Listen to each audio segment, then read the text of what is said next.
Okay, let's begin with the word of prayer. Dear God, we want to thank you for giving us this possibility to gather all together on this Sabbath day, that we're able to have these studies and go over this old but very important material. Once again, maybe it's the third time, but we tend to forget.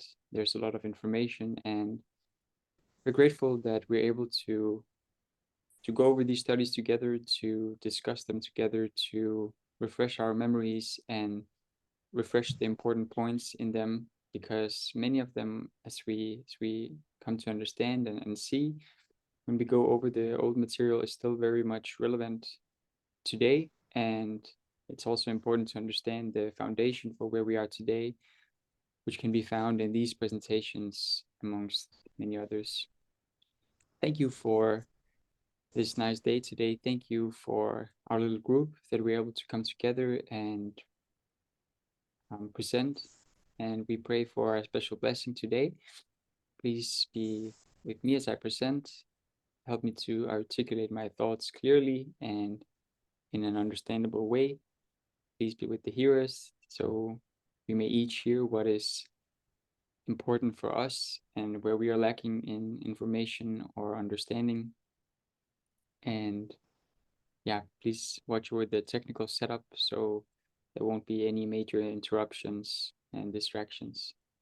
And we ask for these things in Jesus' name. Amen. All right. So as has already been mentioned, this presentation is titled, "Will You Think Like a Millerite or a Catholic?" And in this presentation, I think the title is a little bit maybe misleading, because it's only at the very end where we will make parallels to the various ways of thinking, to think like a Millerite or a Catholic. But for the vast majority of this presentation, we will go over the story of modern Babylon and how it parallels the story of modern Israel. So this is the alpha. This is not the alpha, actually. This is the omega of. This is the alpha of ancient Israel, of modern Israel. Sorry, alpha of modern Israel. And here we have the corresponding line, which is the alpha of modern Babylon. And we will be going over some of this history and digging into more of the relationship between Mussolini and the Vatican in this time period.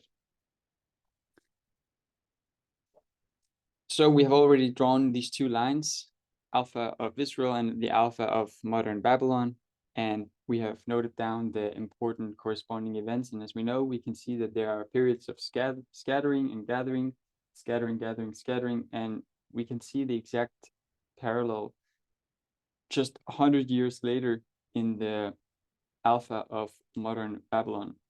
And we can see that the beginning waymark of the alpha of modern Babylon corresponds to the alpha of modern Israel, but is, I don't know the word for 𝘃𝗀, by 100 years, almost, like 1833, 1933, 1818, 1917. I know I said for 𝘃𝗀 in Danish, I don't know the word, but you get the point. So the alpha of Israel and modern and Babylon, which is the counterfeit, experienced similar periods of scatterings and gatherings, and we will go over this history in more detail in this presentation. It's important to note one thing, that you cannot really have a reform line for the beginning of modern Babylon. We have this reform line, but we cannot trace it like we do with ancient Israel. We cannot do the same for this particular history, because if God's people, they don't have that understanding of that period, which we don't really, then Satan, he doesn't really either have an understanding of that history, because an important note is that Satan, he can create nothing of his own. He's copying. So that's why we also have this difference in 100 years between the two lines, because Satan is watching what is happening with God people, and he tries to copy it. So a lot of this presentation will center around the Lateran Treaty and the important events that corresponded with, or that happened afterwards and leading up to it. And we can mark the Lateran Treaty, which I've put in green here. It was in 1929. I can put that here, 1929. It marked the rise of modern Babylon, and it involved complex interactions between the Vatican and Mussolini's government. And it's basically the point where Italy, being led by Mussolini, recognized the Vatican as an independent state, and the Vatican likewise did so with Italy. So it's a point in time where they formally come into agreement, you could say. And another thing to note here, like we noted above with Satan copying the line of God's people in the history and the waymarks of God's people, is that what is the parallel to the Lateran Treaty? Because this is the true and this is the counterfeit. So if there's a Lateran Treaty here, we should also reason and think that what is the corresponding event in the alpha of modern Israel. But an important thing to note here is that it's not really the same thing happening, because here we see a restoration of the church, of God's church, taking them out of darkness and restoring the church and restoring this group of people.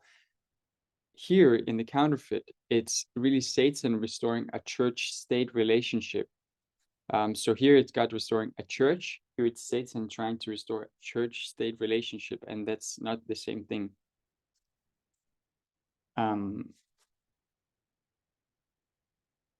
So 1818 for us, where we know William Miller is given a prophetic message, it's about this internal spiritual restoration, whereas 1917, with the visions of Fatima and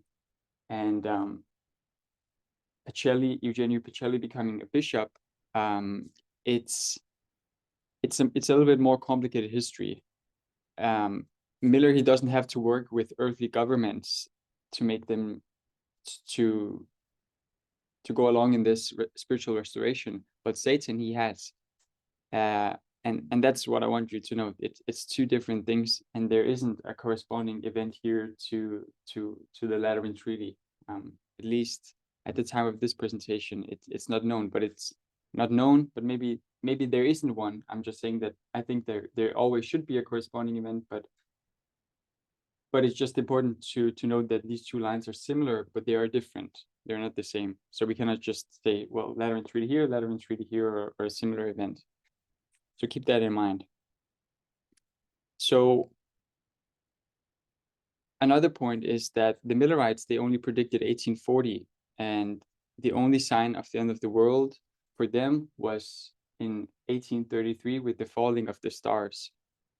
In the line of modern Babylon, they predicted, or Satan predicted, if we could say it in that way, World War II, and they saw the Fatima storm. If you remember that story, I won't go into detail about it. The Fatima storm as their two significant events. So they line up with 1833 and the Millerite prediction of the falling of the stars as signifying the end of the world. Next point is that I want you to keep in mind that John the Baptist, we know John the Baptist, he paved the way for Christ. He worked in his ministries to pave the way for Christ, but at the end of his life, John the Baptist, he never really accepted Christ. He rejected his message. The same is seen with William Miller. He paved the way, but at the end he rejected the message and didn't really accept it. Likewise, in this history here, we know there's a Pius XI, there's Pius XII, which is generally known as the Pope of the Second World War. So Pius XI, he paved the way for Pius XII, but at the end of Pius XI's life, he rejected what he did, or his work, we could say, and we will go more in depth into Pius XI. So the point is that these first messengers, they paved the way, but then they came in both histories. They then at the end of their lives, they really rejected some of the work that they had done and the message, we could say it that way. So jumping into Pius XI almost immediately, when we do that, it forces us to see the interactions between the Vatican and the King of the North. And not only that, and the King of the North at the time was Germany with Hitler, but we also see the interactions between the Vatican and Italy.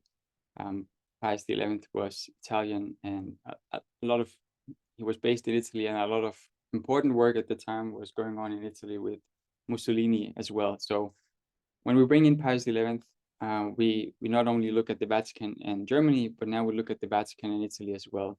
So Germany is still the King of the North in this period of time, but we see that the Vatican has really an inseparable partner in Mussolini. They work quite closely, and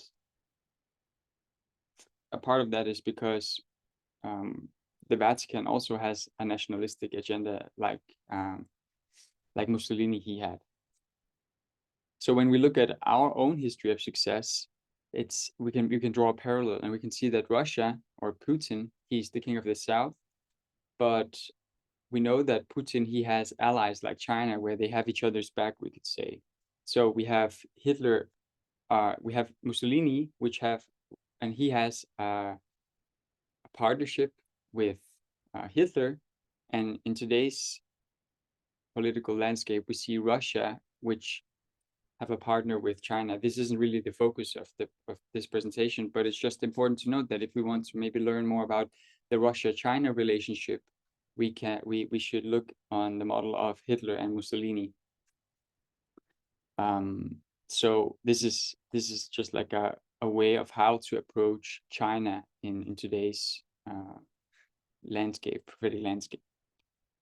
But jumping back to the Vatican, Italy, Mussolini, I want to discuss how this Catholic publication titled 𝗂𝗶𝗶𝗲𝗃 𝗂𝗃𝗃𝗃 played a role in the Vatican's influence, as well as Pietro Tacci Venturi's significant but unofficial position as a mediator. So just briefly, I'm not sure where to write it, but you see it here. If I do it in the bottom, yeah, you do. So, moment. Just gonna put down 𝗂𝗃𝗃𝗃𝗃.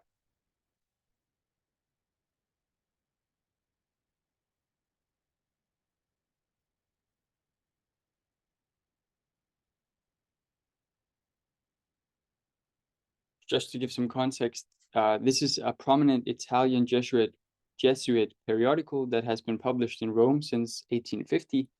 It is considered one of the most influential and authoritative publications within the Catholic Church. It covers a wide range of topics, including theology, philosophy, but also politics, culture, but from a Catholic perspective. And the important thing to note about this publication is that its content is reviewed and approved by the Vatican before each publication. So it always aligns with official Catholic teachings. So it's also a gateway into like what the Vatican thinks. So this review process gives the journal significant influence in shaping the Catholic Church's intellectual discourse and positions on various issues.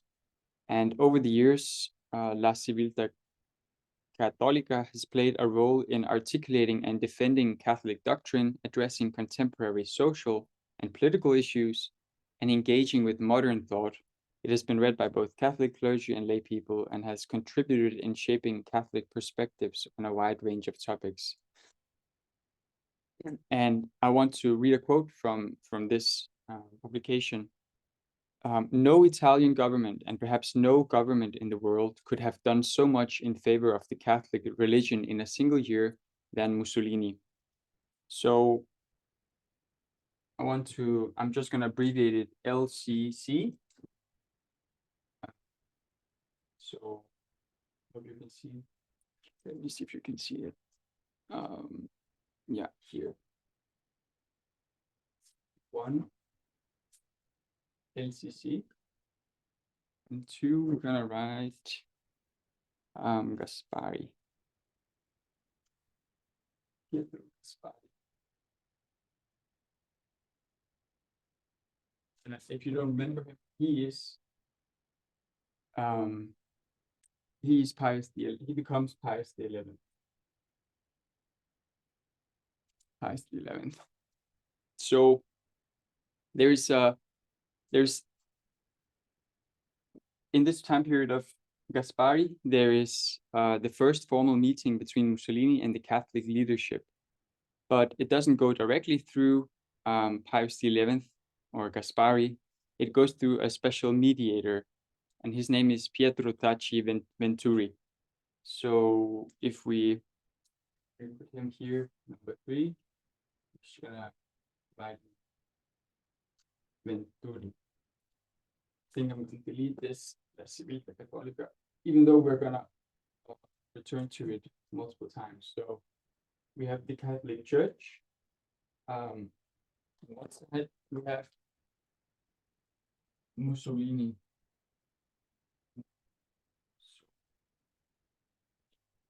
And it began to have meetings, but it's through the mediator of 𝗃𝗵𝗃𝗄𝗏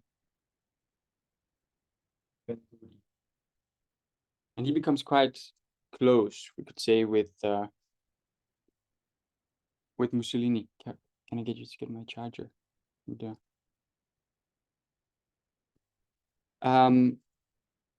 So Venturi, this person in the middle, the mediator, he becomes known as Mussolini's confessor. He has frequent meetings with Mussolini, and he actually manages to garner quite a lot of jealousy from others because of this this close relationship with Mussolini and the access he has to him. They met at least monthly to negotiate between Italy and the Vatican. So it's important to see that Pius didn't negotiate directly with Mussolini, but it was through this Venturi. So it took Mussolini about 4 years to dismantle democracy in Italy, and he was heavily aided by Vatican support. And it makes sense that the Vatican had influence because it's a country, primarily Catholic country, and Teschi says that it's a country where 99% of the population is Catholic. And it's important to note, Mussolini, he dismantled democracy through the help of the Vatican to rise to power, and likewise to get Hitler into power. There was this Cardinal Pacelli, if you remember the name. He dismantled the Catholic Center Party to help Hitler rise into power and dismantle democracy. And an important thing to note is that actually Italy also had a Catholic Center Party, and after Mussolini and Pius XI, 𝗂𝗶𝗱𝗲𝗏, they went into closer collaboration. The Vatican also dismantled the Catholic Center Party in Italy to give Mussolini full control.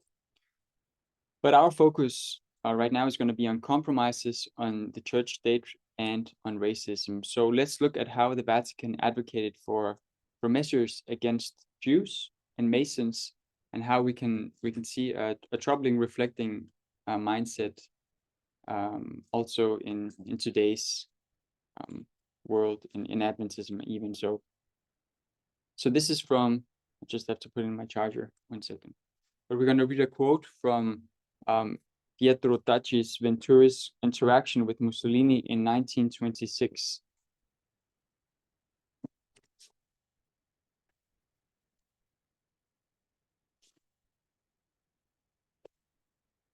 I can send you the quote in Zoom.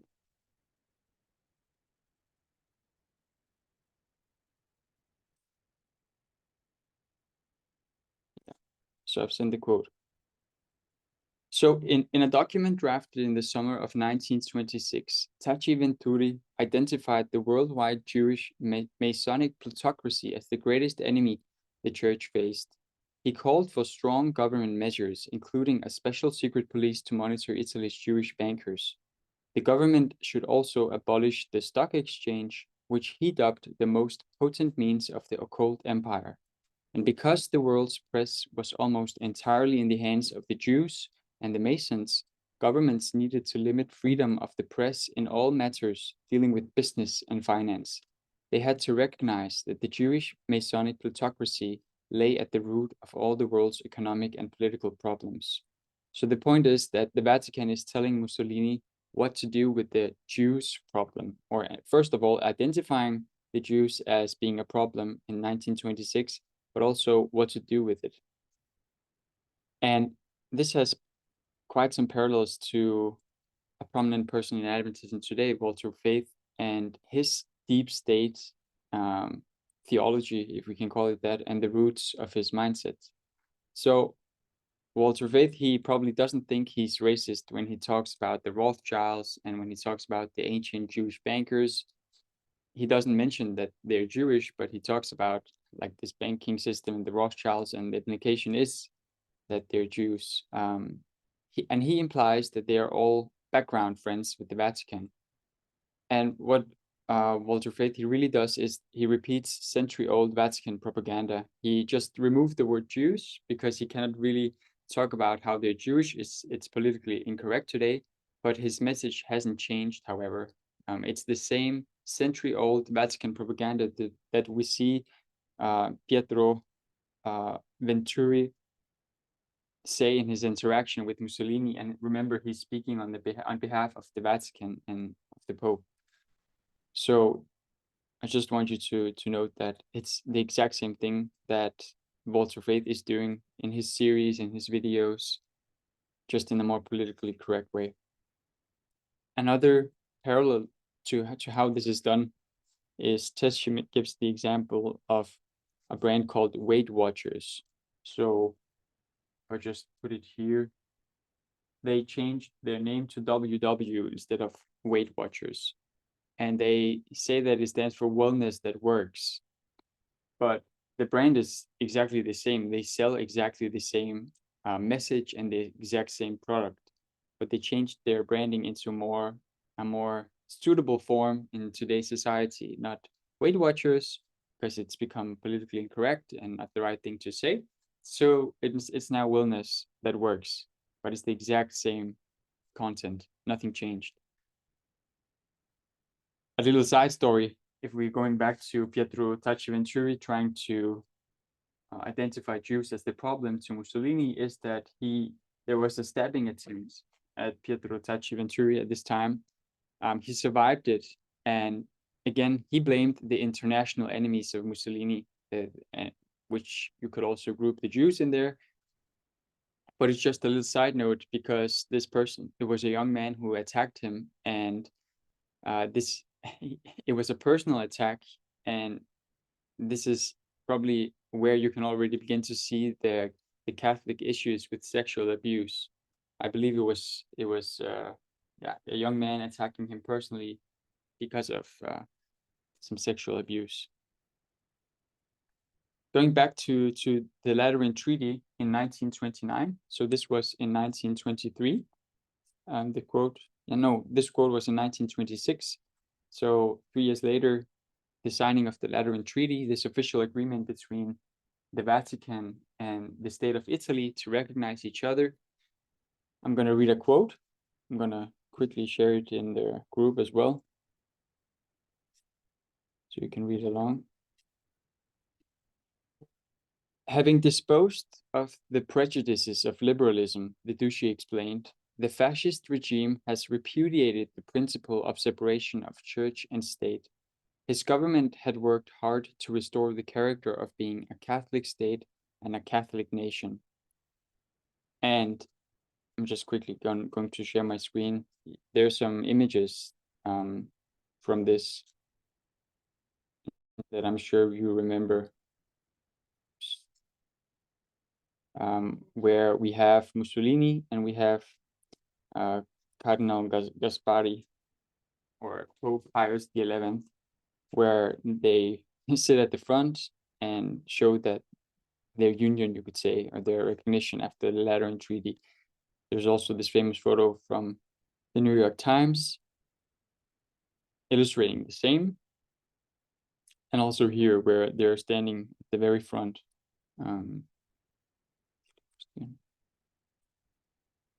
Right.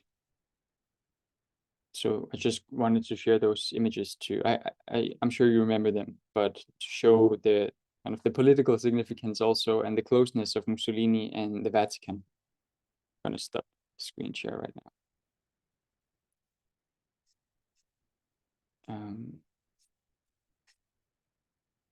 So the Lateran Treaty really signified the revival of this temporal sovereignty of the Roman Catholic Church. It brought the Church and the Italian government into complete accord in 1929.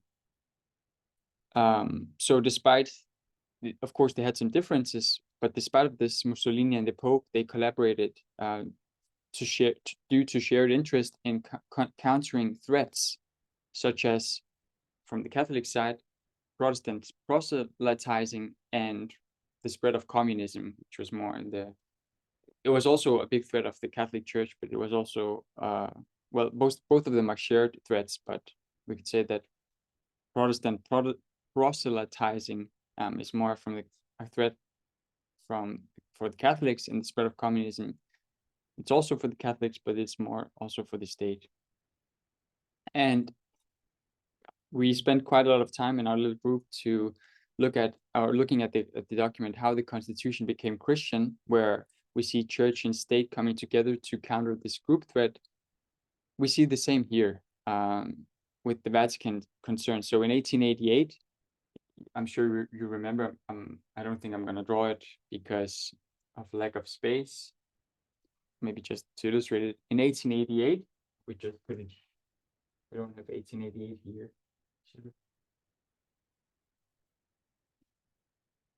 There's no space here. I'm not sure you can see it. Yeah, well, actually, there is some space. So in 1888, I'm just going to say the group threat GT. 1888. We know it's Jews, it's Adventists, it's secularists, it's also Catholics, actually.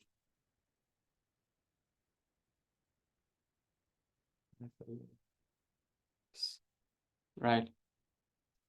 But if we go to Europe now, we're going to see that the same exact dynamic is happening here with the Vatican and Mussolini coming together to counter a group threat. So I'm going to read another quote. It's a bit longer, so I'm gonna share it with you.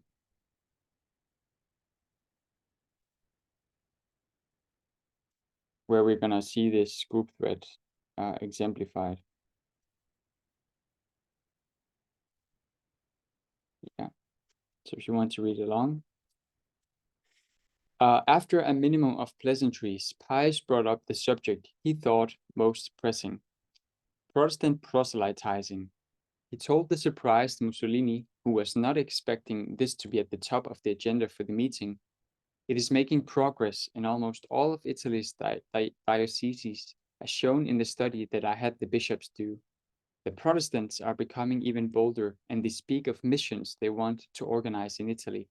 They are taking advantage of the Concordate's unfortunate language, which referred to non-Catholic religions as admitted cults. The Pope had opposed that phrase, preferring that they be described as tolerated cults. The Pope acknowledged that the Protestants were few, but argued that the threat was nonetheless great. He handed to the duchy a lengthy report on the question. Over the next years, he would bombard the dictator with requests to keep the Protestants in check. So we can already mark here, if we say just 1929 and forward, we have the Protestants. And we already read from a previous quote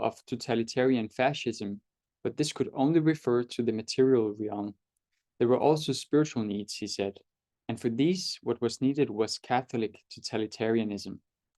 Finally, the Pope expressed his distress at what was going on in Russia, where he said the Bolsheviks were intent on destroying Christianity.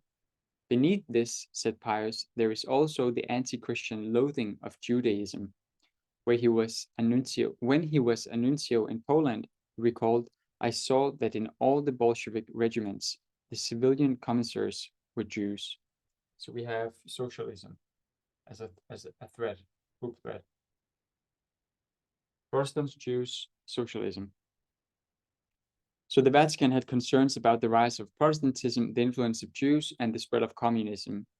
The Vatican clearly believed that these three posed significant threats. So 1888, Adventists, Catholic, Jews, and secularists in 1932, where this quote was from, or 1929 and forward, the group threat is Protestantism, Jews, communism, and they're connected to the Vatican. So keep that in mind. Next quote, I'm going to send it again. We're going to look into the role of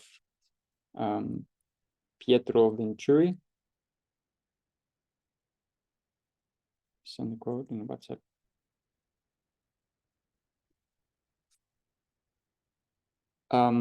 Reading, Venturi played a part as well.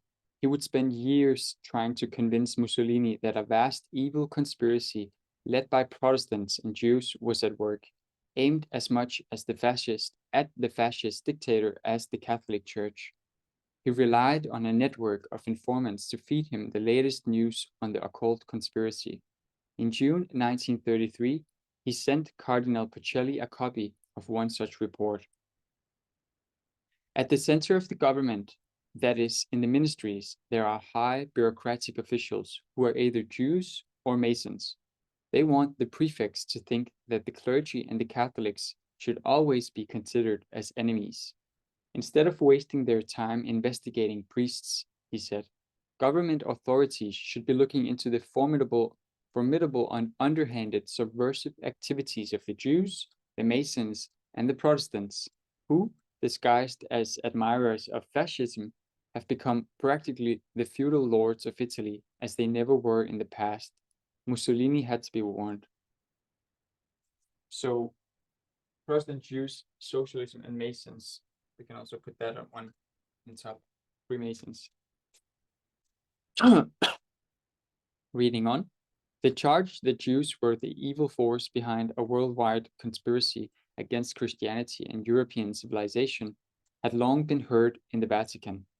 The Jesuits of La Civiltà Católica were among its most avid proponents. A feature article titled The World Revolution and the Jews had appeared in the Vatican supervised journal in late October 2022. As the fascists were marked, no, it's 18th October 2022. It's the wrong date. Forget the date. I cannot delete it now. As the fascists were marching on Rome, it described a world in chaos where secret forces orchestrated labor strikes and unrest in pursuit of the goal of communist revolution. The credulous masses participating in the revolts were mere stooges manipulated by an occult power that showed telltale signs of coming from the ghetto. So, this Venturi, he played a crucial role as Mussolini's confidant and mediator between the government and the Vatican. And when we read this language from these excerpts from Venturi's meeting and what he said and what he thought, and we consider Walter Frith again, where Walter Frith also really implies and basically tells that there's this occult empire underneath it all that wants to foment chaos in order to create order, which is the foundational point of his argument. We could really see that how Walter Frith is propagating and continuing this decades-old Vatican and Catholic, Catholic, but Vatican propaganda and conspiracies. One more quote, it's a short one.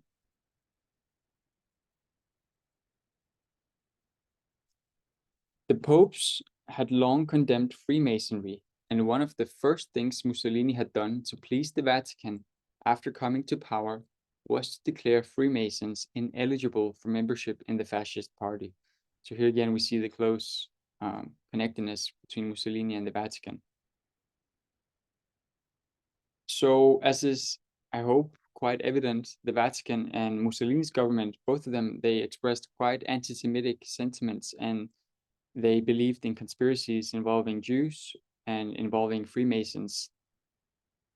And I want to read one more quote from 𝘂𝗶𝗱𝗲𝗿, which I'm going to paste in the group. The leaders of the Bolshevik reign of terror were not indigenous Russians, but rather Jewish intruders, who slightly masked their true identity behind Slavic-sounding pseudonyms. In short, although Jews comprise less than 5% of Russia's population, this tiny minority today has invaded all the other seats of power and imposes its dictatorship on the nation. What's interesting is that this article from 1922 in the 𝘂𝗶𝗱𝗲𝗿 was used by the Nazis actually for a lot of their anti-Semitic campaigns. I'm going to read on. This is actually from a longer excerpt in the periodical. The next issue of 𝘂𝗶𝗱𝗲𝗿, the first to appear after Mussolini came to power, carried news from Austria under the headline, Jewish Masonic Socialism Tyrannizes Austria. Following the Great War, the journal reported Vienna's 19 Masonic lodges had formed a Grand Lodge, and all of its high functionaries, without exception, were Jews. Their goal was to rule the world under the domination of the Masons themselves, under Jewish power. If the Jews in Vienna got their way, the journal warned, Vienna will be nothing but a Jewish city. Houses and belongings will be theirs. The Jews will be the bosses and lords, the Christians their servants. Austria will be absolutely the subject, tributary and slave of the Jews. This, in short, is the guiding idea of our socialist Jewish Masonic leaders. So what we could do is we could substitute the word Jews with the Rothschilds, for instance, and then we have Walter Reith's entire prophetic message. And it's, as you can see, it's taken straight from the Catholic journal, 𝘂𝗶𝗱𝗲𝗿, and I think that's something that is quite should make us feel quite uneasy. Maybe not us, because we're not really affiliated with him, but a lot of Adventism is, and they're propagating the same message as 𝘂𝗶𝗱𝗲𝗿, just appropriated to today's world, political climate, and so on. So 𝘃𝗍 addresses the justification for the Vatican to collaborate with fascism, emphasizing this perception that it was necessary for the Vatican to join hands with Mussolini in order to protect the Catholic Church from all of these threats. And even though Mussolini, he doesn't lead a very moral life, he has lots of affairs and is in general not a very moral person, that's not really important for the Church, for the Vatican, because it's a church that sees itself under threat, and he steps in to protect them. So really, there is a clear rationale behind the Vatican's collaboration with Mussolini. It's to safeguard the Catholic Church's interests. She makes a parallel to 𝘃𝗍 to current issues in Australia related to religious discrimination and the debate about who is really oppressed. Here, the Catholic Church clearly positions themselves as the oppressed ones, as being under threat from the Protestants that are taking over Italy, the Jews, and the socialism creeping in from everywhere. And we can make parallels to our society today, where also we see debates about who is oppressed and who isn't. And this is related to gender as well. I'm gonna send a quote.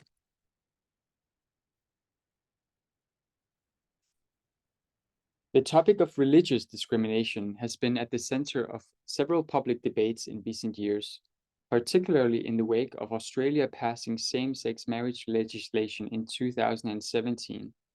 That triggered a government inquiry led by conservatives into whether religious groups felt their right to expression was being curtailed.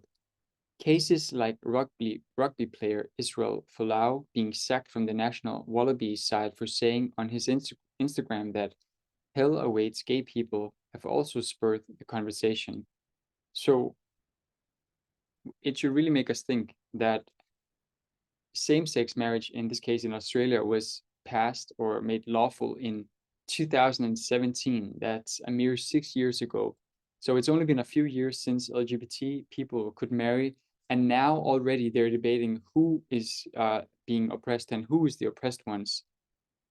And we can make a parallel here to this history.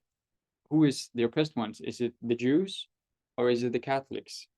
So I hope you see the parallel that we're able to make to today.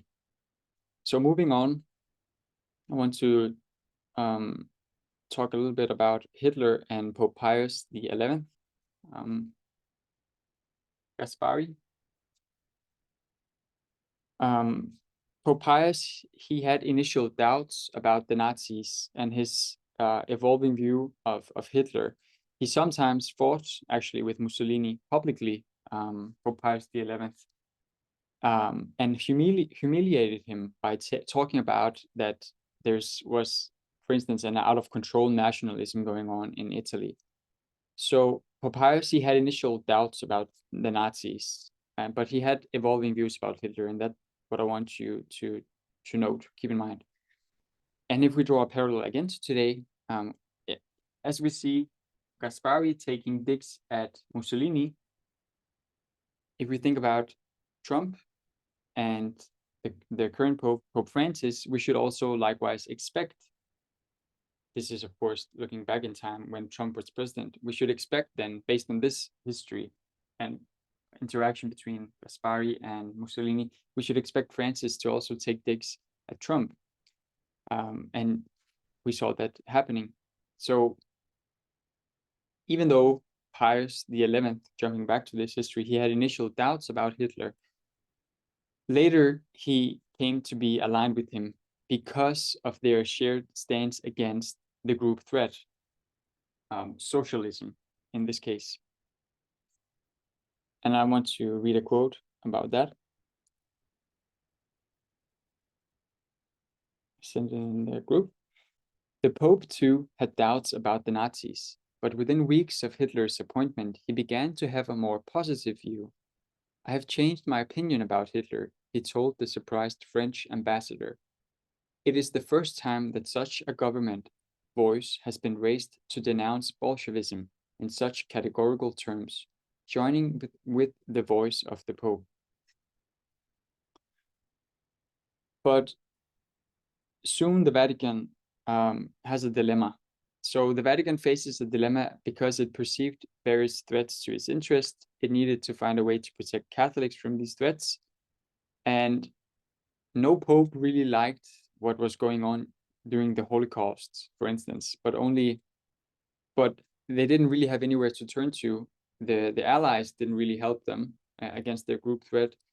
Nobody in Europe really helped them. So what was left for the Catholic Church to do was really to jump on the fascism and Nazism bandwagon, because those were the two that supported their cause in fighting against the group threat. So the Vatican actually in this time period considered various solutions to address what they saw as this Jewish problem. And they had 3 different solutions. I'm not sure if you remember, maybe you do. The first one was to convert Jews to Christianity. Obviously, this didn't work because the Jews, they didn't want to convert, and the Catholics said that they were really stubborn. It's not going to happen.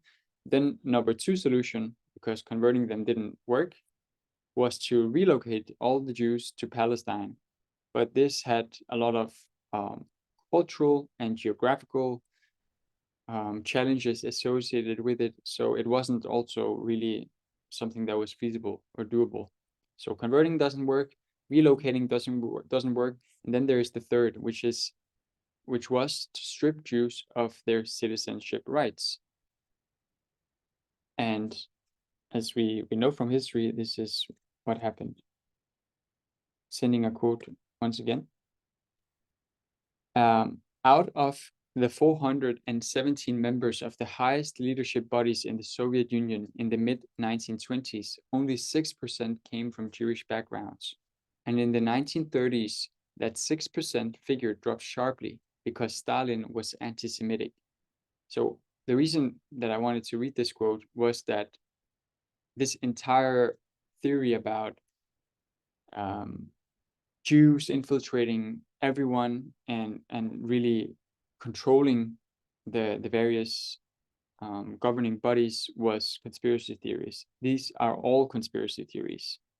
It simply wasn't true.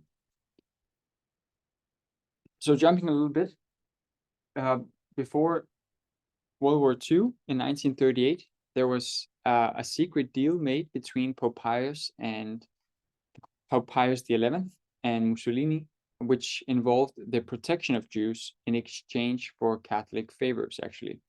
So Italy was beginning to issue its anti-Semitic laws, and the Pope agreed with Mussolini that he would say nothing to interfere with what Mussolini was doing to protect his country from the Jewish threat in exchange for some Catholic favors.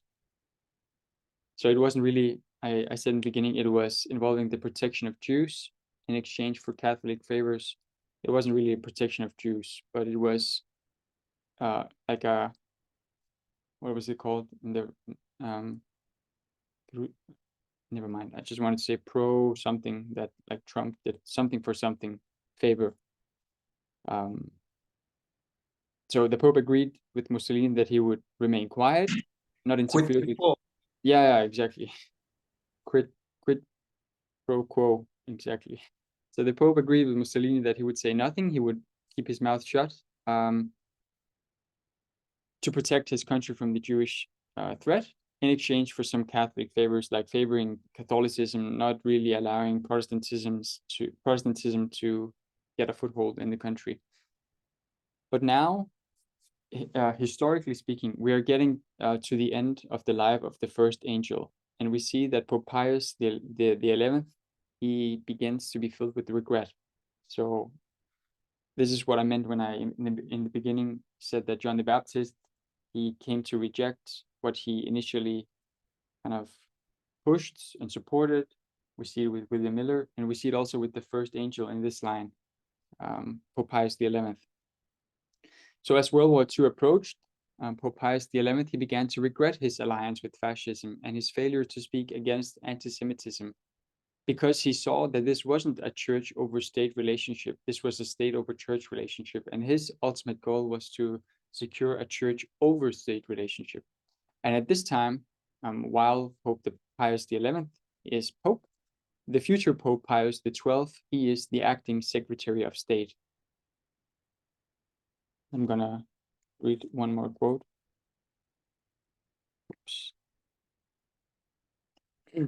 Disillusioned and despondent, the Pope worried he had not been true to the sacred trust placed in him. He had let his patriotic sentiments as an Italian color his judgment. He vowed to do all he could in the little time he had left to make amends. But others do not share his regret in the cabinet, we can say that in the Vatican, in the leadership and important positions like the Secretary of State. They don't share his regret, and they are still invested in fascism. So as we are approaching in this history, 1939, it's going to be the 10-year anniversary of the Lateran Treaty, and it's going to be celebrated. And everyone is in the Vatican is kind of nervous about what Pope Pius XI is going to say at this anniversary. Because what happens is Pope Pius XI, people know his sentiments, that he's having this regret, and he stops communicating with the other leaders about the speech that he's preparing for the anniversary.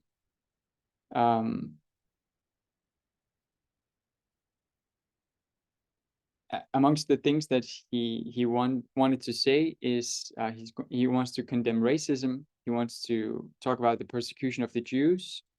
But what happens is that his health is deteriorating, and his speech gets buried and forgotten. I'm gonna send a quote now, Jen, to read about this history.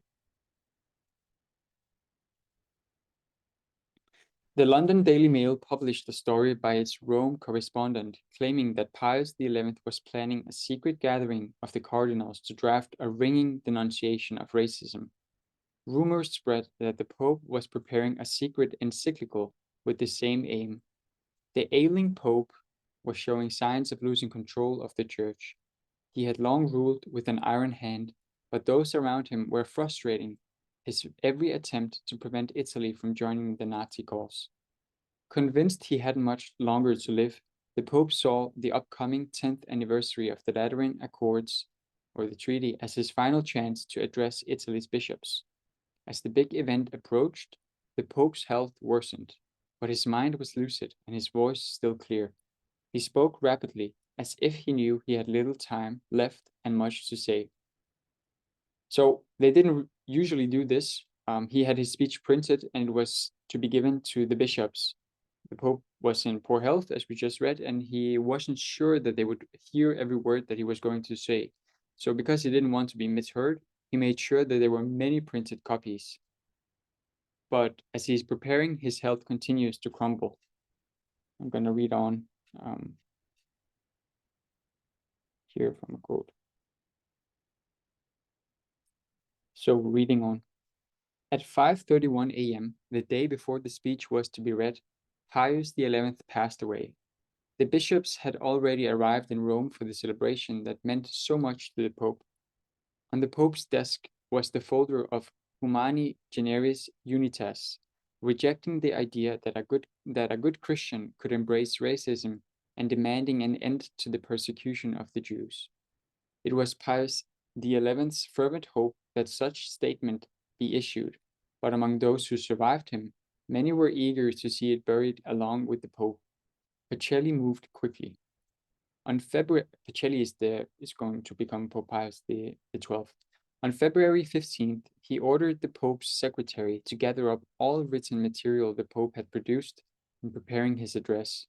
He also told the Vatican printing office to destroy all copies of the speech he had printed, copies that Pius had intended to give to the bishops.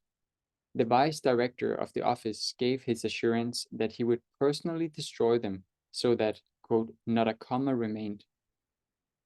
The words of the Pope had so painstakingly prepared in the last days of his life would never be seen as long as 𝗶𝗃𝗃 lived. Only 20 years later, 4 months after 𝗶𝗃𝗃 died, would Pope John the 23rd, in one of his first acts, release excerpts of the speech. Only with the opening of the Vatican archives for the papacy of Pius XI for the papacy of Pius XI in 2006 has the world seen the full text. So it's not really that many years ago. So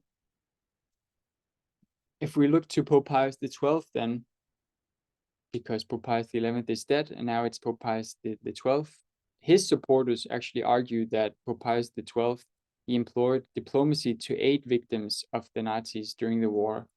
And there's a quote I want to read in connection with that. Pius XII supporters argue that Pius employed diplomacy to aid the victims of the Nazis during the war, and through directing his church to provide discreet aid to the Jews and others, saved hundreds of thousands of lives. Pius maintained links to the German resistance and shared intelligence with the Allies. But as says, there's just far too much evidence to believe such a glowing or such a positive report. But still, there is a little bit of truth to it, because Pius XI, he condemned Mussolini's nationalism the same way that now I'm not speaking about Pope Pius XII, but the 11th. He condemned Mussolini's nationalism the same way that Pope Francis spoke quite unkindly of Trump's nationalism. And in general, you're not going to find friendship really between Catholicism and Protestantism. We've seen that in many studies, or the government. But at the same time, if Italy had a constitution, you'd see them make it Christian, because the issue is still this group threat. So I didn't really want to comment that there's what truth there is to Pope Pius XII's efforts to save the Jews, but it was just a far too long report. But the point is that the group threat is here. It's evident. It's based on conspiracy theories, like it was in the 1888 time period. So now we're almost at the end of the presentation. If we look at the line here, and we look at like let me just see what I have drawn. If we looked at the 1888 to 1815, for instance,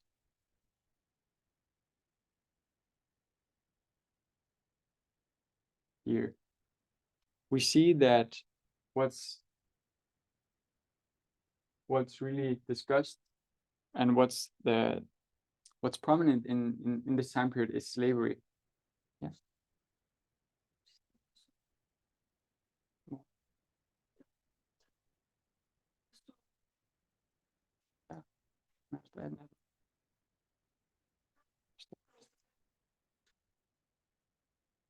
So from 1818 to 1850, the issue is slavery. If we look at the corresponding line from 1899 to 1945, to the end of the World War, we see that the issue is the Holocaust.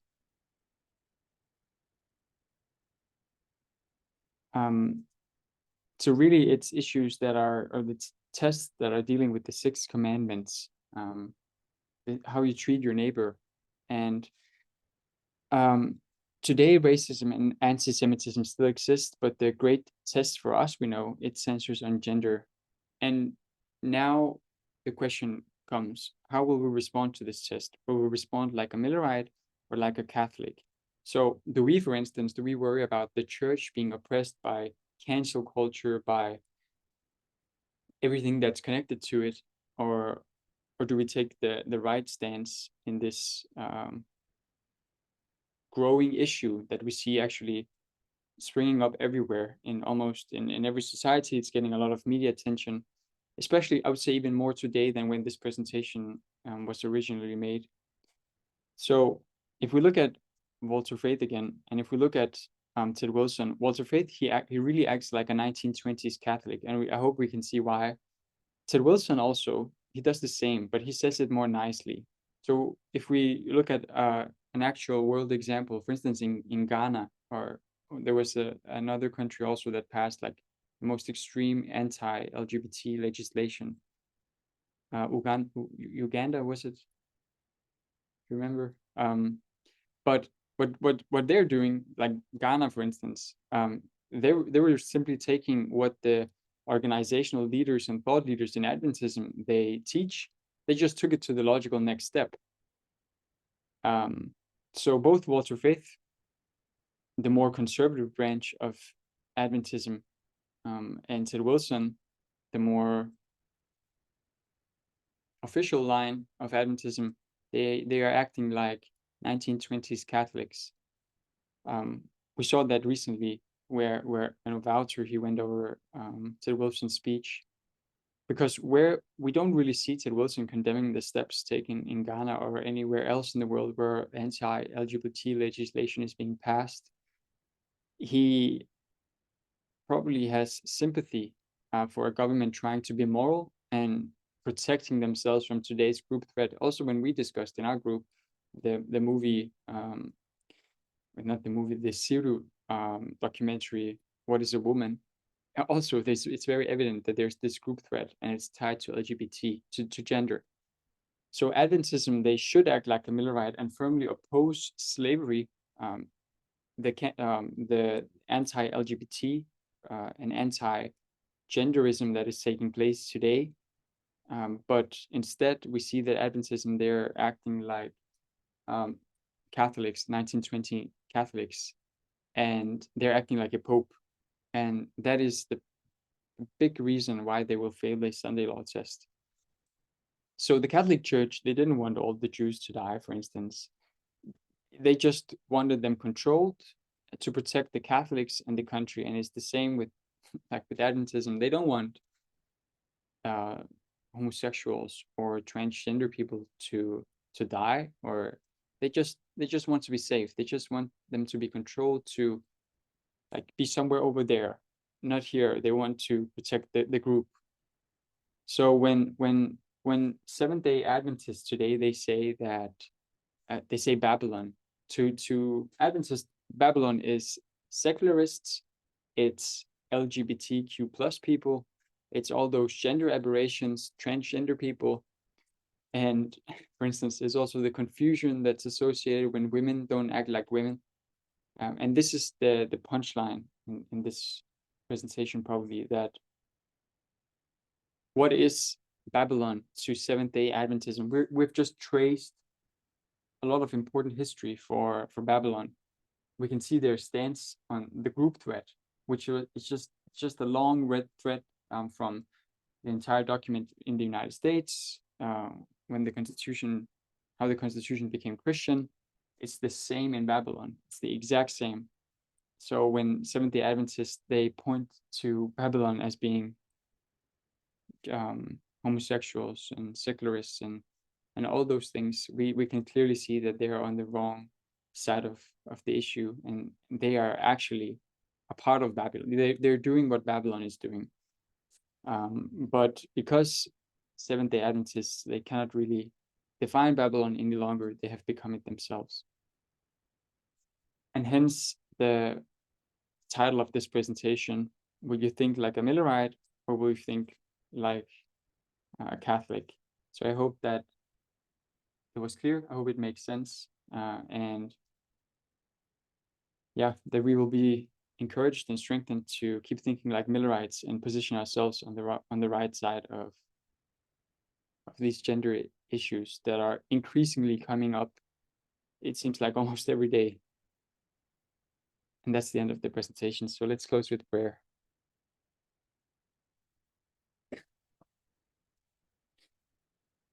Dear God, we are grateful. We're grateful for this knowledge of very important world history, where we can see how Babylon is identifying a group threat and coming together to fight this group threat, and how we can see that your people, Adventist people that you originally called, that they have placed themselves on the side of Babylon, and they're basically the same today. They're doing the same thing. They're pointing the fingers to the same group threat and positioning themselves on the wrong side of the issue. We are grateful that you have so graciously taken us by the hand and brought us through this history, and taken us from our own darkness, where we would have done the exact same thing, to the point where we are today, where we are able to see clearly, and we are able to position ourselves on the right side of history and on the right side of this great test that is coming toward us and is going to impact the entire world. Thank you for teaching us the importance of former history, of Babylon, of modern Babylon, and how Satan tries to copy what is going on in your church and in the correct line. May we continue to see what is going on. May we continue to see clearly, and will you help us to prepare ourselves individually, our mindset for this great test that is coming. Help us to educate ourselves. Help us to get rid of all kinds of conspiracies and biases that may be hindering us from seeing the issues as you see them. And yeah, please help us to help each other as a group, as we navigate through these tests and in this history that we are living in. Please be with us for the rest of the day. Bless the Sabbath. Be with Elder Parminder when he presents a little bit later. Be with everyone who's going to be there to listen to his words. May we all be blessed, and Yeah, once again, we thank you for this day in Jesus' name. Amen.